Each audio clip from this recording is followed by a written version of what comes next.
presented by Halkat Films. Halkat Music Recording Studio Nevada. हेरे छौड़ा की बताइयो तोरा हाल समाचार।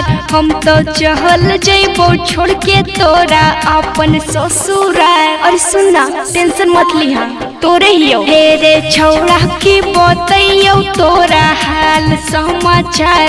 हम तो चहल जइबो छोड़ के तोरा अपन ससुराल।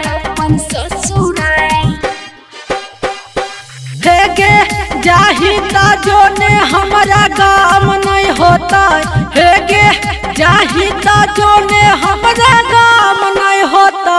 तोरा जैसन हमारा माल कहियो काम नहीं होता।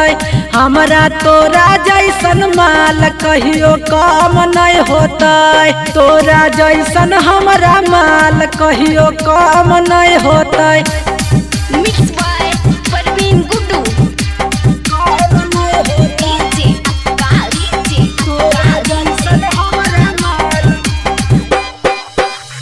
कैसे बोतैया कितना ही मजबूर रे। सदियों के बाद हमें मिला वही जरूर रे। अरे पहले का प्यार कभी नहीं। हम तो खा लियो तोर सामान खींचा खींचा। हतरो नहीं करतो पूरा कहियो तोरा इच्छा। एक छोड़ी सुन ले घमंड नहीं कर। हमारा इतना तोर भातारो में दाम नहीं होता। हमारा इतना तोर भातारो में दाम नहीं होता। तोरा जैसन हमारा माल कहियो काम नहीं होता।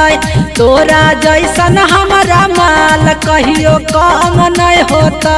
तोरा जैसन हमारा माल कहियो काम नहीं होता।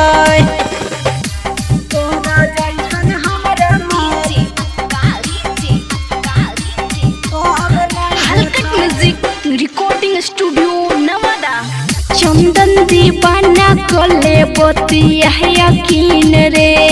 हम भी न रह पैबैरवा तोहरा बिन रे।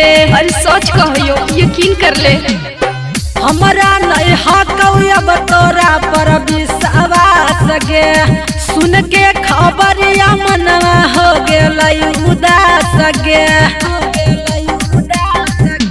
टेंशन तोरा ले हमारा एकदम नहीं होता। टेंशन तोरा ले हमारा एकदम नहीं होता। तोरा जैसन हमारा माल कहियो काम नहीं होता। छौड़ी तोरा जैसन माल हमारा काम नहीं होता।